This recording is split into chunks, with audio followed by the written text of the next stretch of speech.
आज हम set number 4 लगाएंगे एडिटोरिया प्लेटफॉर्म का। और इससे पहले हमने 1 से लेकर के 3 तक हमने ऑलरेडी लगा चुके हैं और उसका लिंक जो है डिस्क्रिप्शन में आपको मिल जाएगा। जो भी विद्यार्थी पहले 1 से लेकर के 3 तक नहीं देखे हैं वो आप नीचे डिस्क्रिप्शन में जा कर के उस लिंक पे क्लिक करके पुराने वाले देख लें, और पुराने वाले देखने के बाद उसके बाद आप चौथा नंबर सीरीज भी देख लें। उससे क्या होगा कि बिहार पुलिस के एग्ज़ाम 2 दिन के बाद है। बेसिकली 1 अक्टूबर को एग्ज़ाम है और 7 अक्टूबर को है एंड 15 अक्टूबर को है। तो 3 डेट में एग्ज़ाम लिया जा रहा है बिहार पुलिस का। तो आप ये 30 सेट अगर कवर करते हैं तो आपको बेसिकली 3000 क्वेश्चन आपके अंदर आपके पास कवर्ड हो जाएंगे। और जो भी सेट एग्जामिनर सेट करते हैं तो वो सेट के ही बेसिस पे सेट करते हैं जितने भी क्वेश्चंस होते हैं। तो आप प्रैक्टिस सेट कीजिए, उससे आपको बहुत ही हेल्पफुल होगा आपके लिए। तो आज हम सेट नंबर 4 लगाएंगे और ज़्यादा टाइम हम नहीं वेस्ट करेंगे और सेट नंबर 4 पे हम तुरंत चलते हैं। जो भी स्टूडेंट अगर इस चीज़ भी क्वेश्चंस का आंसर अगर जानते हैं तो वो कमेंट में आप कमेंट करके उसका जवाब दे सकते हैं। और ठीक है, तो अब हम चलते हैं सेट नंबर 4 पे। ये हम आगे सेट नंबर 4 पे आ गए हैं और पहला क्वेश्चन हम यहाँ पे देखते हैं। पहला क्वेश्चन क्या बोल रहा है, कह रहा है निम्नलिखित में से संविधान का वह अनुच्छेद कौन सा है जो जम्मू और कश्मीर को विशेष दर्जा प्रदान करता है, जो संविधान की सूची में से हटा दिया गया है। तो आप जो भी जानते हैं इसका आंसर आप लोग हमें बता सकते हैं कि इसका आंसर क्या होगा। कमेंट में आप लोग इसका आंसर हमें आप दे दीजिए क्वेश्चन नंबर फर्स्ट का। और क्वेश्चन नंबर फर्स्ट जो है वो आंसर दें उसका, तो उसका आंसर है धारा 370। धारा 370 है, जी हाँ धारा 370 है। और ये जम्मू कश्मीर में लगा हुआ था, जो बीजेपी के सरकार अर्थात एनडीए के सरकार में ये धारा 370 हटा दिया गया है। क्वेश्चन नंबर 2 देखते हैं, भारतीय संविधान का कौन सा भाग संविधान की आत्मा कहलाता है। तो ये है, इसका आंसर डी होगा, संवैधानिक उपचारों का अधिकार। संवैधानिक उपचारों का अधिकार जो है 2 का आंसर डी है, ये भारतीय संविधान का आत्मा कहा जाता है।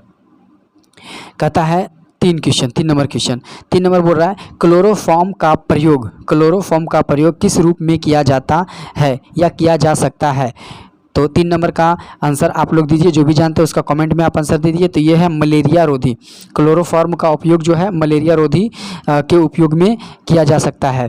और क्वेश्चन नंबर 4 कहता है सिडेराइट। सिडेराइट किसका अयस्क है। तो सिडेराइट किसका अयस्क है, ये है आयरन का अयस्क है। सिडेराइट जो है आयरन का अयस्क है। और क्वेश्चन नंबर 4 का बी आंसर है। क्वेश्चन नंबर 4 का बी आंसर है। आगे देखते हैं 5 नंबर क्वेश्चन कहता है उपभोक्ता के द्वारा उपभोक्ता जागरण के लिए भारत सरकार का सबसे प्राचीनतम नारा क्या है। तो जागो ग्राहक जागो। 5 नंबर क्वेश्चन का 1 है, ए आंसर है। 6ठा नंबर क्वेश्चन इंग्लिश का है, हम देखते हैं choose the correct option from the flowing. और इसका बोल रहा है कहता है one who Dennis Dili pleaser.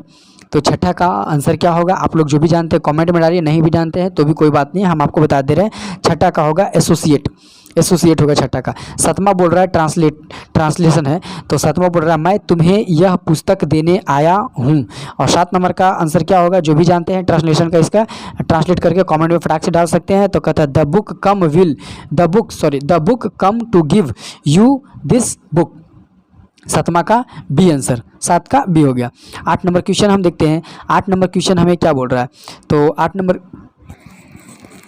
Number बोल रहा है प्रीपोजिशन है। प्रीपोजिशन है, कह रहा है ही वाज कनॉक्ड स्पेस बाई अ बस। 8 नंबर क्वेश्चन बोल रहा है, तो इसका आंसर होगा डाउन। ही वाज कनॉक्ड डाउन, यहाँ पे आ जाएगा DOWN, डाउन बाई अ बस।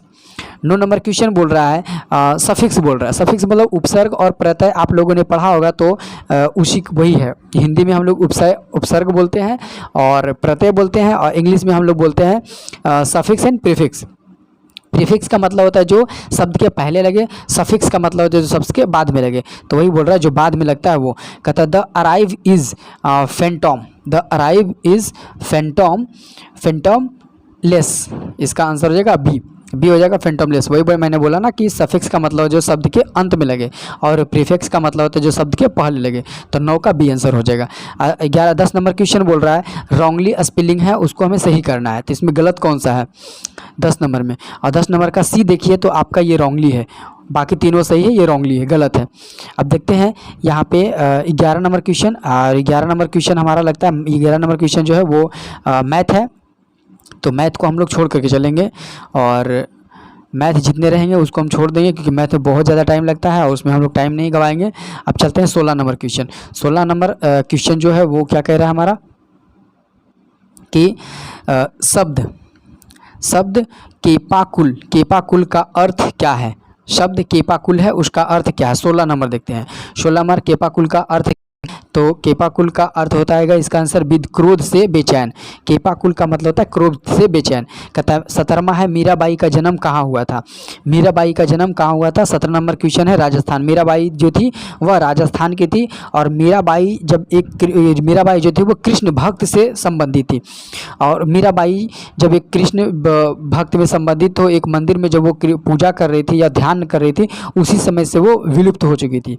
तो आज तक उसका पता नहीं चल पाया कि मीराबाई कहाँ हुई, क्या हुई, नहीं उसका कुछ पता। ठीक है, 18 नंबर क्वेश्चन देखते हैं। अशोक वाजपेयी का जन्म कहाँ हुआ था? 18 नंबर क्वेश्चन है, अशोक वाजपेयी का जन्म जो है वो छत्तीसगढ़ में हुआ है। अशोक वाजपेयी का जन्म छत्तीसगढ़ में हुआ है। कहता 18 का ए आंसर है। कहता अविन्यो किनकी रचना है? अविन्यो किनकी रचना है? तो अविन्यो जो है धनानंद की रचना है। अविन्यो किसकी है? तो धनानंद की रचना है। क्वेश्चन नंबर 20 देखेंगे। बोल रहा है शोक किस रस का अस्थाई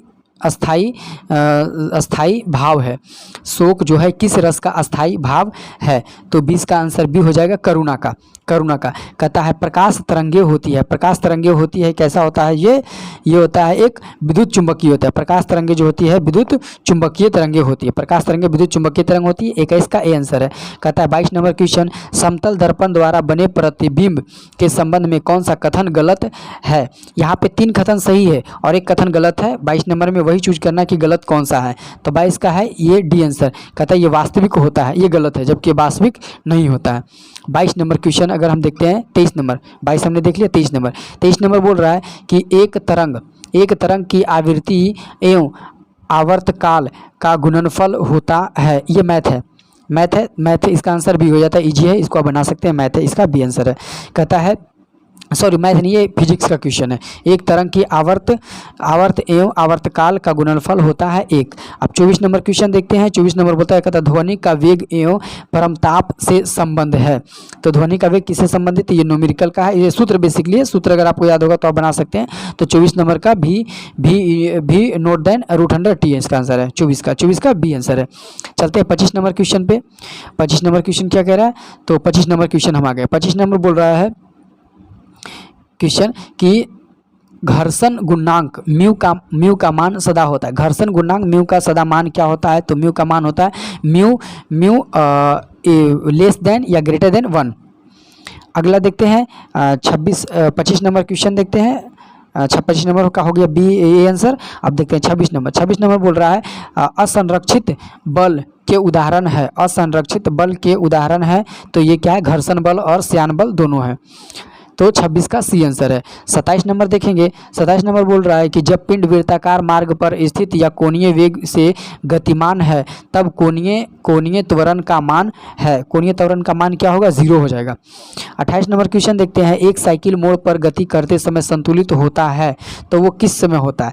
तो वो होता है कोरियोलिस त्वरण के कारण। कोरियोलिस त्वरण के कारण होता है। 28 का डी आंसर। 29 नंबर देखेंगे।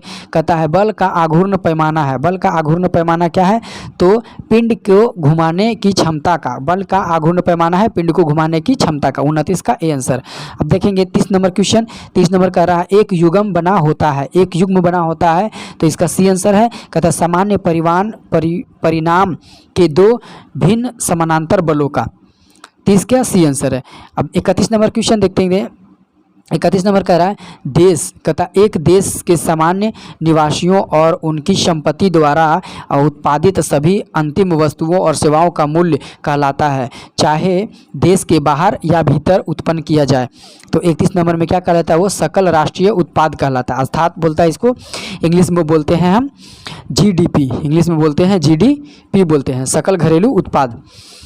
तो 31 नंबर क्वेश्चन हुआ। अब देखते हैं 32 नंबर क्वेश्चन देखते हैं। 32 नंबर बोल रहा है भारत में राष्ट्रीय और प्रति व्यक्ति आय का रिपोर्ट देने के लिए निम्नलिखित में से कौन जिम्मेदार है? तो 32 नंबर क्वेश्चन का आंसर है डी, सांख्यिकी और कार्यालय मंत्रालय। कौन सा है? सांख्यिकी और कार्यक्रम मंत्रालय है, वही है जो भारत में राष्ट्रीय और प्रति व्यक्ति आय का रिपोर्ट पेश करता है, वो करता है, हर साल पेश करता है।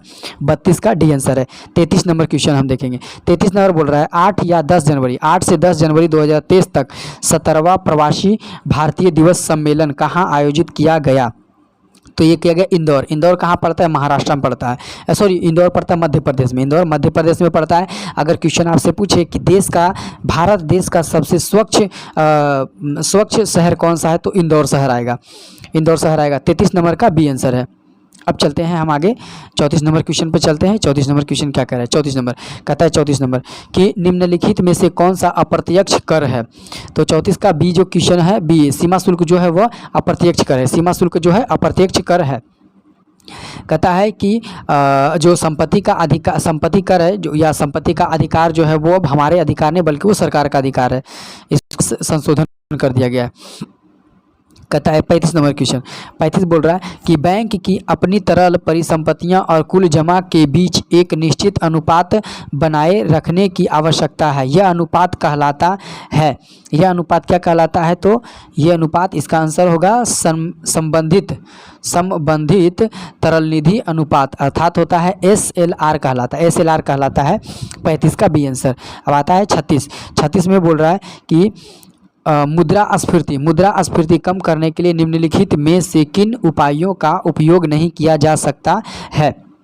तो इसमें रिवर्स रेपो रेट के द्वारा नहीं किया जा सकता है। आप इकोनॉमिक्स का क्वेश्चन है और इकोनॉमिक्स में ये हमने जो बताया है आपको दो क्वेश्चन यहाँ से दो क्वेश्चन बताया आपको 35 और 36, ये बहुत इंपॉर्टेंट है, यहाँ से क्वेश्चन पूछते हैं, तो आप इन दोनों क्वेश्चन पे बहुत ध्यान दें। 37 नंबर क्वेश्चन देखते हैं। 37 नंबर क्वेश्चन क्या कह रहा है? कहता है 8 मूल उद्योगों के सूचकांक index of act core industries में निम्नलिखित में से किसको सर्वाधिक महत्व दिया जाता है या सर्वाधिक महत्व दिया गया है? तो 37 नंबर के है विद्युत उत्पाद को सर्वाधिक महत्व दिया गया है। कहता 38 नंबर है। 38 नंबर माउंटबेटन योजना क्या है? माउंटबेटन योजना क्या है? 38 नंबर का है सी आंसर। तो भारत विभाजन की मांग को स्वीकार करना। माउंटबेटन योजना जो है भारत विभाजन की मांग को स्वीकार कर लिया था माउंटबेटन योजना, और 38 का सी आंसर है। 39 क्वेश्चन देखते हैं। कहता है किस आंदोलन को लोकप्रिय बनाने हेतु बच्चों ने वानर सेना तथा लड़कियों ने मंजरी सेना का गठन किया था? इसका आंसर जो भी जानते हैं वो कमेंट में हमें दे दें, और जो भी सही जवाब देंगे उसके कमेंट पे मैं रिप्लाई कर दूंगा और वहाँ पे लाइक भी कर दूंगा ताकि वो समझ जाए कि ये आंसर हमारा सही है। तो 39 का सी है। सविनय अवज्ञा आंदोलन जो है उसी आंदोलन में लोग जो है प्रभावित हो करके बच्चों ने वानर सेना और लड़कियों ने मांझरी सेना का गठन किया था। कहता है 40 नंबर क्वेश्चन। कहता है दक्षिण पूर्व एशिया में विश्व की आधी से अधिक आबादी जनसंख्या क्यों मिलती है? एशिया में क्यों मिलती है? तो उसका रीज़न है, तो 40 नंबर क्वेश्चन का आंसर डी है। ये कहता है यहाँ मैदान उपजाऊ और जलोढ़ मिट्टी से बने होते हैं। कहता है विश्व के जो 40% या अधिक जो आबादियाँ हैं वो सबसे ज़्यादा एशिया में मिलते हैं। एशिया जैसे हो गया, भारत हो गया, चाइना हो गया, और ये सब साइड जो है लोग बहुत ज़्यादा आबादी मिलते हैं। अफगानिस्तान हो गया, काजाकिस्तान हो गया, इस साइड बहुत ज़्यादा लोग आबादी मिलते हैं। 41 नंबर ज्वारीय वन का सर्व प्रमुख वृक्ष कौन सा है? ज्वारीय वन का सर्व प्रमुख वृक्ष कौन सा है? 41 का भी है सुंदरी वृक्ष कहाँ पाया जाता है? तो पश्चिम बंगाल में पाया जाता है और सुंदरवन में पाया जाता है। कहता है 42 नंबर क्वेश्चन। 42 बोल रहा है रेगुर मिट्टी का रंग काला होता है क्यों रेगुर मिट्टी जो है काला क्यों होता है? क्योंकि उसमें बोसाल चट्टान का निर्माण होता है। बोसाल चट्टान के निर्माण के कारण रेगुर मिट्टी काला होता है। कहता है कि भारत में टोटल 8 प्रकार के मिट्टी पाए जाते हैं, लेकिन मुख्यतः जो है 4 प्रकार के रखे गए, रेगुर मिट्टी, काली मिट्टी, लाल मिट्टी और लेटराइट मिट्टी ही रखा गया। 42 का ए आंसर। 42। अब चलते हैं 43 नंबर क्वेश्चन पे हम चलते हैं। 43 नंबर क्वेश्चन क्या बोल रहा है? 43 नंबर क्वेश्चन कह रहा है कि हॉकी की गेंद का रंग कैसा होता है? हॉकी की गेंद का रंग जो कैसा होता है, तो कैसा होता है? हरा होता है, सॉरी सफ़ेद होता है। हॉकी की गेंद का रंग जो कैसा होता है, तो हरा रंग होता है। कहता है 43 का डी आंसर। 44 का है। कहता है स्वर्ण कमल पुरस्कार का संबंध किससे है? स्वर्ण कमल दिया जाता है वो किस पुरस्कार से रिलेटेड है? तो 44 का आंसर बी है, फिल्म में दिया जाता है। जो आपको दादा साहेब फाल्के अवार्ड दिया जाता है उसमें 15 लाख रुपया और प्लस में आपको एक स्वर्ण कमल का एक अवार्ड दिया जाता है जो दादा साहेब फाल्के। अब आपसे क्वेश्चन मैं पूछ रहा हूँ कि 2023 में जो है किसको दादा साहेब फाल्के पुरस्कार मिला है? आप हमें कमेंट में इसका जवाब दीजिए 2023 में। 45 नंबर क्वेश्चन कहता है बाउल किस राज्य का लोक नृत्य? बाउल जो है किस राज्य का लोक नृत्य है? तो ये है पश्चिम बंगाल का। बाउल जो है पश्चिम बंगाल का लोक नृत्य है। तो 45 का ए आंसर हो जाएगा। 44 नंबर जो क्वेश्चन है भाई ये इंपॉर्टेंट है, ये पूछेगा और इसमें मैंने बोला है आपको कि अगर जो भी जानते वो दे। तो मैं आपको बता देता हूँ कि जो अपना दादा साहेब फाल्के अवार्ड है जो 2023 में है वो आपको किसको मिला है वो कमेंट में मैं आपको जवाब दे दूंगा। जो नहीं जानते वो आप कमेंट में हमें कीजिए, कमेंट में मैं आपको जवाब दे दूंगा 2023 में किसको मिला है। कहता है 46 नंबर क्वेश्चन देखते हैं। कहता है हड़प्पा संस्कृति निम्नलिखित में से किस मध्यकालीन किसके समकालीन था?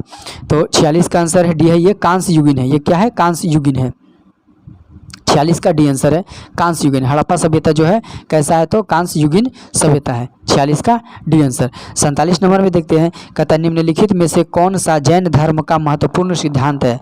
महत्वपूर्ण सिद्धांत, जैन धर्म का महत्वपूर्ण सिद्धांत कौन सा है? तो स्यादवाद है। स्यादवाद है जैन धर्म का मुख्य सिद्धांत। कहता है 48 नंबर क्वेश्चन। 48 कहता है महात्मा गांधी द्वारा प्रतिपादित मध्य मार्ग में कर्म के कितने सिद्धांत स्पष्ट हुए हैं? तो ये हुए टोटल 10। 48 नंबर के सी, 48 का सी आंसर है। कहता है 49 नंबर। कहता है पर्वत शिलाओं को काटकर मंदिर निर्माण की सर्वश्रेष्ठ कला का विकास किसने किया है? 49 का ए आंसर है राष्ट्रकूटों ने है जो पर्वत को काट करके और मंदिर का निर्माण करवाया है। 50वां बोल रहा है। कहता है दिल्ली सल्तनत पर कुल कितने वंशों ने शासक किया है? तो दिल्ली सल्तनत पर कुल जो है 5 वंशों ने शासक किया है। 5 वंशों ने कौन कौन शासक किया है? जो भी जानते हो वो कमेंट में आप इसका आंसर दे दें, मैं आपको रिप्लाई अगले वीडियो में दूंगा। 51 नंबर क्वेश्चन। 51 नंबर क्वेश्चन कह रहा है कि विस्तारित मिशन इंद्रधनुष का संबंध निम्न में से किससे है? तो इंद्रधनुष का संबंध जो है किससे? घातक बीमारियों को रोकथाम हेतु टीकाकरण से संबंधित है। 51 का डी आंसर है। 52 नंबर क्वेश्चन देखिए कि 30 डिग्री और 40 डिग्री के बीच स्थित अस्थाई दाव की पट्टी को क्या नाम दिया जाता है? क्या नाम दिया जाता है? तो अश्व अक्षांश नाम दिया जाता है। किसको? तो 30 और 40 डिग्री के अस्थाई दबाव को। कहता है 53 नंबर क्वेश्चन। 53 नंबर क्वेश्चन करता है जनवरी 2023 में ताड़ के पत्ते की पांडुलिपि का दुनिया का पहला संग्रहालय कौन से राज्य में बनाया गया है? 53 नंबर का क्वेश्चन है। 53 का डी केरल राज्य में बनाया गया है। 53 का डी। 54 में करें निम्नलिखित में से वायुमंडल की किस पेटी को घोड़े के अक्षांश के नाम से भी जाना जाता है? 54 का ए है। कहता है उपोष्ण उच्च दाव की पेशी। उपोष्ण उच्च दाव की पेशी 54 का ए आंसर है। 55 नंबर क्वेश्चन पर आते हैं हम। 55 नंबर क्वेश्चन क्या कह रहा है? 55 नंबर कह रहा है कि समुद्र की गर्म धाराएं हैं। समुद्र की गर्म धाराएं कैसी है? तो ये समुद्र की गर्म धाराएं ध्रुव की ओर चलती है। समुद्र की गर्म धाराएं जो है ध्रुव की ओर चलती है। तो 55 का सी आंसर हो गया। 56 का बोलते हैं। 56 कहता है विश्व मानवाधिकार दिवस किस तिथि को मनाया जाता है? तो विश्व मानवाधिकार जो है वो 10 दिसंबर को मनाया जाता है। मानवाधिकार जो कब मनाया जाता है? 10 दिसंबर को मनाया जाता है। 57 नंबर क्वेश्चन देखते हैं। पोंगल क्या है? तो पोंगल क्या है? तो पोंगल एक फसलों का त्यौहार है। पोंगल एक फसलों का त्यौहार है। 58 नंबर क्वेश्चन देखते हैं। 58 बोल रहा है सूर्य के सबसे अधिक तिरछी किरणें कहाँ पड़ती है? 58 का भी ये ध्रुवों पर पड़ती है। सूर्य की सबसे अधिक तिरछी किरणें जो है ध्रुवों पर पड़ती है। 58 का बी आंसर। 59 नंबर देखते हैं। 59 बोलते हैं उत्तर भारत में चक्रवातीय वर्षा किस मौसम में होती है? चक्रवातीय वर्षा किस मौसम में होती है? तो जाड़ों के समय में। जाड़ों के समय में ये लौटती मानसून जो है, लौटती मानसून जब आती है तो केरल तमिलनाडु राज्य में बहुत घनघोर वर्षा कराती है। अगला पूछ रहा है 60 नंबर क्वेश्चन। अंतर्राष्ट्रीय महिला दिवस का थीम क्या था? अंतर्राष्ट्रीय महिला दिवस का थीम क्या था? कहता है एम्बेरस इक्विटी। 60 का सी आंसर है। 61 नंबर बोल रहा है संप्रभुता का मूल शब्द क्या है? संप्रभुता का मूल शब्द क्या है? तो सुपर एनम है। सुपर एनम है जो संप्रभुता का मूल शब्द है, सुपर एनम। कहता है 62 नंबर क्वेश्चन, 62 नंबर क्वेश्चन कहता है एक सामान्य शुष्क सेल में विद्युत अपघटक होता है। एक सामान्य शुष्क सेल जो होता है, जो पेंसिल बैटरी या फिर बैटरी जो हम लोग यूज करते हैं, उसमें विद्युत अपघटक होता है। तो क्या किस चीज़ का अपघटक होता है? तो उसमें अमोनिया क्लोराइड का अपघटक होता है। 62 का सी आंसर। 63 है प्लास्टर ऑफ पेरिस का सूत्र क्या होता है? तो प्लास्टर ऑफ पेरिस का सूत्र इसमें आपका क्या होता है? 63 का डी आंसर। इसमें बी भी होता है और सी भी होता है। प्लास्टर ऑफ पेरिस का सूत्र जो होता है C2CaSO4 हाफ H2O, इसको जस्ता भी बोलते हैं और प्लास्टर ऑफ पेरिस को जस्ता भी बोलते हैं, तो वो आप ध्यान रखिए। अब बोलते हैं 64 नंबर क्वेश्चन चलते हैं। 64 नंबर कहता है वायु एक है। वायु एक क्या है? तो समांगी मिश्रण है। वायु एक समांगी मिश्रण है। 65 है विरंजक चूर्ण के लिए कौन सा असत्य है? विरंजक चूर्ण के लिए कौन सा असत्य है? तो ये बी असत्य है। कहता है हल्के पीले रंग का चूर्ण, ये असत्य है, जबकि इसमें से ए और बी और ए और सी और डी ये तीनों सही है। कहता है 56 नंबर 55 65 हो गया। 66 नंबर क्वेश्चन देखेंगे। 66 नंबर क्वेश्चन देखेंगे। जो भी व्यक्ति देख रहे हैं इस सेट को, जो भी लगा रहे हैं मेरे साथ, वो अपना जो भी आंसर आप लोग सॉल्व कर रहे हैं उसका कमेंट में आप दें और लास्ट में आप देखें कि आपने कितना सही लगाया है। और जो भी नया व्यक्ति है वो प्लीज़ चैनल्स को सब्सक्राइब कर ले और लाइक भी कर ले और दोस्तों को शेयर करें। जिनका भी एग्ज़ाम है उनको शेयर कर दें। 2 दिन बचा है, शायद किस्मत भी खुल सकता है 2 दिन में ही, अगर सेट वो लगाएंगे तो। 66 नंबर कहता है मधुमक्खी कॉलोनी के सदस्य एक दूसरे को किस प्रकार पहचानते हैं? तो वो गंध के द्वारा पहचानते हैं। किसके द्वारा पहचानते हैं? तो गंध के द्वारा। मधुमक्खी जो होते हैं वो एक दूसरे को गंध से ही पता कर लेते हैं कि ये हमारे कॉलोनी है या ये हमारे सदस्य के परिवार हैं। कहता है 67 नंबर। तो कहता है शहद का प्रमुख घटक क्या है? शहद का प्रमुख घटक है जो फ्रक्टोज है। शहद में फ्रक्टोज पाया जाता है। 68 नंबर क्वेश्चन कहता है वृक्षों से पुराने पत्ते का गिरना दर्शाता है। 68 नंबर का ये क्लोरोफिल में मैग्नीशियम की कमी। 69 नंबर क्वेश्चन देखते हैं। कहता है वर्तमान प्रमाण के अनुसार पृथ्वी पर सर्वप्रथम किस जीव का उद्गम हुआ था? तो पृथ्वी पर सबसे पहले जो है क्वेश्चन ये जलीय जीव का हुआ था। जब पृथ्वी तैयार हो रहा था, बन रहा था, उस समय सबसे पहले किस जीव का उत्पादन हुआ था या बना था? तो जलीय जीव सबसे पहले उत्पन्न हुए थे। कहता है लैक्टिक। 70 का है लैक्टिक शब्द मैडम परमादेश का अर्थ क्या है? 70 नंबर का देखिए ए आंसर है। हम आदेश देते हैं। लैटिन शब्द मैडम्स का परमादेश अर्थ होता है हम आदेश देते हैं। 70। अब 71 नंबर क्वेश्चन देखते हैं। 71 कहता है जीवन चक्र की दृष्टि से पौधे का सबसे महत्वपूर्ण अंग है? तो पुष्प है। जीवन चक्र के हिसाब से पौधे का सबसे महत्वपूर्ण अंग क्या है? पुष्प है। 71 नंबर क्वेश्चन का ए आंसर है। अब देखते हैं 72 नंबर। कहता है डॉल्फिन वर्गीकृत किए जाते हैं। तो ये है स्तन में किया जाता है। स्तन जीव है ये। डॉल्फिन जो है क्या है? एक स्तन जीवी है। कहता है 73 नंबर। कहता है प्रकाश संश्लेषण प्रक्रिया के लिए अनिवार्य कच्ची सामग्री क्या है? प्रकाश संश्लेषण के लिए क्या है? तो उपर्युक्त में से सभी है। उसको कार्बन डाइऑक्साइड की जरूरत पड़ेगा, क्लोरोफिल की जरूरत भी पड़ेगा और जल एवं सूर्य का प्रकाश का भी पड़ता है। जाइलम से जो होता है वो जल अवशोषण करता है और फ्लोएम से जो होता है वो पेड़ पौधे जो होते हैं वो क्या अवशोषित करते हैं? तो लवण और खनिज को अपनी ओर आकर्षित करते हैं। कहते हैं 74 नंबर क्वेश्चन। निम्नलिखित में से कौन सा वसा पाचक एंजाइम है? 74 का डी आंसर है। जो है कौन सा? कहता है निम्नलिखित में से कौन सा वसा पाचक एंजाइम है? तो लाइपेज है। कहता है निम्नलिखित में कौन सा अनिवार्य अंग नहीं है? 75 का सी है। तो प्रजातंत्र है। निम्नलिखित में से कौन सा अनिवार्य अंग नहीं है? तो प्रजातंत्र जो अनिवार्य अंग नहीं है। 75 का सी। 76 अब देखते कहता है कि प्रसिद्ध पुस्तक स्ट्रिप ऑफ लाज में निम्नलिखित में से किस सिद्धांत का प्रतिपादन किया गया है? 76 का ए शक्ति पृथक्करण का सिद्धांत किया गया। 76 का ए। कहता है 77 भारत का प्रधानमंत्री को क्या किया जाता है? नियुक्ति किया जाता है, निर्वाचित किया जाता है, चयनित किया जाता है या मनोनीत किया जाता है? तो प्रधानमंत्री की नियुक्ति करता है कौन करता है? राष्ट्रपति करता है नियुक्ति। 77 का बी। अब आता है 78 नंबर क्वेश्चन देखते हैं। 78 करता है भारत में वर्ष लेखांकन को लेखा परीक्षण से पृथक किया गया है। कब इसको अलग किया गया है? तो ये 78 का जो है ए 76 में किया गया, 1976 ईस्वी में क्या है अलग किया गया है, 76 का ए आंसर है। अब देखते हैं 77 नंबर क्वेश्चन पे चलते हैं। 77 नंबर क्वेश्चन क्या कह रहा है, कहता है आंसू गैस है, 77 में बोल रहा है आंसू गैस है, तो क्या है अमोनिया गैस है। अमोनिया गैस जब भी आप अगर देखेंगे तो जी कहीं भी अगर धरना देते हैं और धरना देने के बाद हुड़दंग अगर होता है तो वहाँ पे जो डिफेंस विभाग के लोग होते हैं वहाँ पे आंसू गैस छोड़ते हैं, और आंसू गैस में अमोनिया होता है जो हमें हमारे आँख से आंसू आने लगते हैं, हमें सही से दिख नहीं पाता है, वहाँ पर भगदड़ मच जाता है। तो भीड़ को कंट्रोल करने के लिए आंसू गैस का उपयोग किया जाता है या फिर अमोनिया गैस का उपयोग किया जाता है। प्राकृतिक रबर किसका बहुमूल्य है, तो किसका है आइसोप्रीन का है। प्राकृतिक बहुलक है जो बहुलक जो आइसोप्रीन का बहुलक है।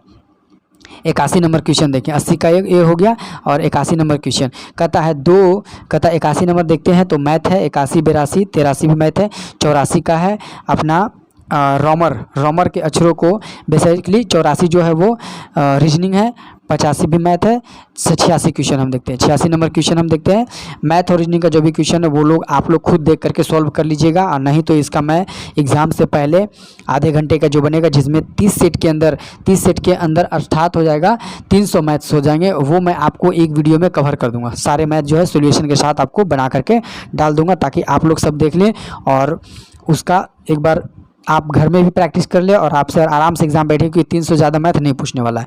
86 नंबर कहता है 1779 की क्रांति के बाद फ्रांस में किस प्रकार की शासन व्यवस्था स्थापित किया गया था, तो ये संवैधानिक राजतंत्र की स्थापना किया गया था 86 में।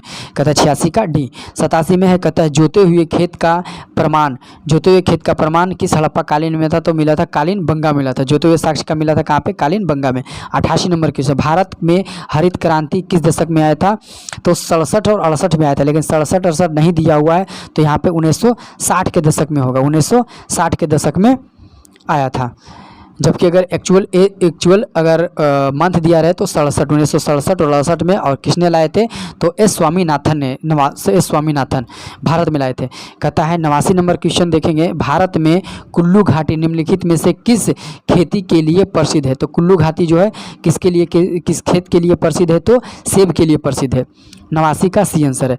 90 का देखें, निम्नलिखित में से वह इस्पात संयंत्र कौन सा है जिसकी स्थापना द्वितीय पंचवर्षीय योजना के दौरान नहीं हुआ था, तो बोकारो वाला जो हुआ था वो तृतीय पंचवर्षीय योजना में हुआ, जबकि भिलाई, दुर्गापुर और राउरकेला ये जो है द्वितीय पंचवर्षीय योजना में, ये तीनों द्वितीय पंचवर्षीय योजना में हुआ था, और ये जो है बोकारो जो है वो तृतीय पंचवर्षीय योजना में हुआ था।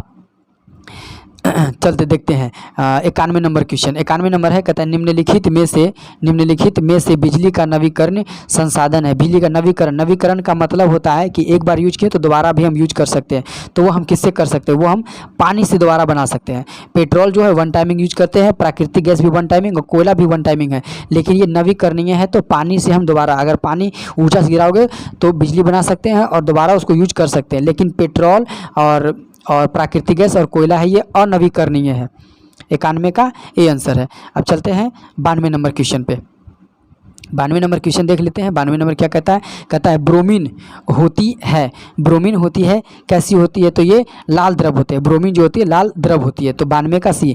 93 है, निम्नलिखित में से किस देश की क्रिकेट में एशिया कप 2022 श्रृंखला जीता है, किस देश ने जीता है, तो 93 का सी श्रीलंका ने जीता है। 93 का सी श्रीलंका ने जीता है। कहता है 94 नंबर क्वेश्चन, कहता है निम्नलिखित में से किस राज्य सरकार ने इंदिरा गांधी शहर रोजगार योजना शुरू किया है, तो 94 नंबर का सी आंसर राजस्थान ने शुरू किया है। 94 का सी। 95 नंबर क्वेश्चन हम देखते हैं। 95 नंबर क्या कह रहा है, 95 का है अंतर्राष्ट्रीय न्यायालय के न्यायाधीशों का निर्वाचन कौन करता है, तो 95 का बी आंसर है महासभा तथा सुरक्षा परिषद संयुक्त रूप से कराता है। 95 का बी। अगला देखते हैं 96 इंग्लिश है। 5 हम लोग इंग्लिश का क्वेश्चन उधर कर चुके थे, अब है 5 के बाद 5 इंग्लिश इधर दिया है। इसी तरीके से आप जब एग्ज़ाम में बैठेंगे बिहार पुलिस की एग्ज़ाम में 1 तारीख, 7 तारीख और 15 तारीख को, तो इसी तरीके से क्वेश्चन देगा। 5 इंग्लिश पहले देगा, 5 इंग्लिश बाद में पूछेगा लास्ट में। तो 96 नंबर क्वेश्चन पूछ रहा है, इसमें पूछ रहा है पैसिव पूछ रहा है, तो कहता है ही हेल्प हर, तो 96 का आंसर सी होगा। ही हेल्प हर, ही हेल्प हर 96 का सी होगा। और 96 का सी आंसर क्या बोल रहा है, कहता है you are requested to help her. 97 number question देखते हैं। 97 बोल रहा है क्या कि choose the wrongly spelling word, तो ये गलत बोल रहा है। 3 जो है सही है और चौथा बोल रहा है गलत, तो चौथा गलत क्या है, डी है जो गलत होगा। एवर्नेशन, एवर्नेशन आपका ये गलत आंसर है। 96 का, 97 का डी आंसर। अब देखते हैं 98। 98 में क्या बोल रहा है, 98 बोल रहा है कि appropriate meaning of the given items, items पूछ रहा है मतलब लोकक्तियाँ। तो इसमें बोल रहा है to break up the wrong tree, to break up the wrong tree, तो 98 का बी रहा to be wrong about the reason for something. 98 का भी। 99 देखते हैं। 99 का बोल रहा है कि 99 में क्या बोल रहा है करने के लिए, तो बोल रहा है grammatically wrong parts in the flowing sentence, wrong part is flowing से कहता है we will have to walk now since we had miss the bus, तो 99 का सी आंसर होगा सिंस वी हैड, ये गलत पार्ट्स डला हुआ है इसमें। अब देखते हैं 100वां नंबर क्वेश्चन। 100वां बोल रहा है, कहता है कि 100वां नंबर कि पीताम्बर निम्न में से किस समास का उदाहरण है, तो पीताम्बर जो है किस समास का उदाहरण है, तो पीताम्बर जो है कर्मधारी समास का उदाहरण है। पीताम्बर जो है किसका है, कर्मधारी समास का उदाहरण है। तो दोस्तों आज हमने सेट नंबर 4 और उसका 100 क्वेश्चन का हमने सोल्यूशन कर लिया है। और सभी से मैं रिक्वेस्ट करूंगा कि जो भी व्यक्ति इस सेट को नहीं देख रहे या नहीं लगा रहे उसके लिए बहुत बड़ा नुकसान होने वाला है, क्योंकि सेट नंबर आप 4 लगा लीजिए और इसमें से बहुत सारे क्वेश्चंस हैं जो आपके एग्जाम में टच करेंगे। जो भी दोस्तों लाइक और कमेंट कर दिए, सब्सक्राइब भी कर लीजिए, सब्सक्राइब कर लीजिएगा तभी हमारा नेक्स्ट वीडियो आपके पास आएगा। और आगे जो हम वीडियो शुरू करने वाले हैं वो हम शुरू करने वाले हैं बिहार दरोगा का और बिहार एसएससी सीजीएल का हम शुरू करने वाले हैं, जो 1 तारीख से शुरू हम कर रहे हैं। धन्यवाद दोस्तों, जय हिंद, जय हिंद, जय भारत।